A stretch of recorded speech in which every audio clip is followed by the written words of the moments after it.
Non, on a fait un match sérieux. On savait que ça allait être difficile parce que cette équipe-là, elle tire ses dernières cartouches, quoi. Je veux dire, si ce n'est la dernière cartouche, je sais pas, mais voilà. On savait qu'il y a des joueurs à droite, etc., etc. Bon, voilà.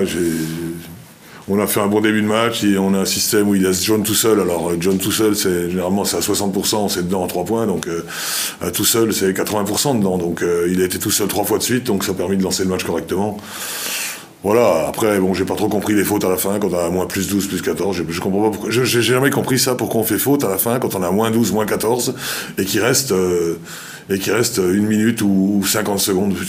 Comment espérer gagner avec 14, 16 points de retard, et pourquoi faire faute? J'ai jamais compris ça. On a eu le même problème avec le Portel, hier Toulon. Les mecs, ils vont marquer des paniers à 15 points. Je comprends pas ça. Nous, ça nous donne 2 paniers faciles. 2 points faciles au lancer franc.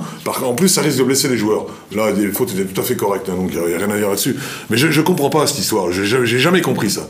À plus 16, faire des fautes pour donner 2 lancers francs. Je ne comprends pas. Enfin bon. Ou alors, c'est pour travailler un système spécifique sur la touche. Il y a certainement un truc qui doit exister parce que je comprends pas, quoi. Je comprends pas. Enfin bon, ceci dit, chacun son truc. Oui, on est content de la victoire parce que bon, c'est vrai que je ne sais même pas qu'on restait sur cette victoire de suite, mais bon, peu importe. L'important, c'est d'essayer de garder notre 2e place. Notre objectif, c'est d'essayer de passer en demi-finale de play-off. Et puis après, on verra. Mais déjà, si on pouvait passer en demi-finale, ça serait bien. Ça permettrait de garantir des places à la Champions League. Voilà. Après, le reste, on a encore un match à domicile contre Gravelines, qui est en train de perdre en plus, je crois, contre Châlons-Reims. Et puis on a un match à Paris qui sera important, mais bon, on avait 1 ou 2 jokers, on a grillé aucun pour le moment. Donc on a 2 victoires d'avance sur Strasbourg, 2 ou 3 maintenant, je crois, mais on n'a pas le panier virage. Donc il faut être vigilant. Nanterre revient, mais on a 2 victoires et le panier virage. Donc là, c'est plus simple pour nous. Mais voilà, donc c'est une bonne prestation. C'est pas facile ici. Puis bon, même s'il n'y a pas une ambiance fantastique, quand ils sont revenus, ça a poussé un petit peu. Donc il faut être vigilant et surtout, il faut être respectueux des équipes en difficulté parce qu'on a été tous une fois dans notre vie au moins et on sait ce que c'est que se bagarrer pour ne pas descendre.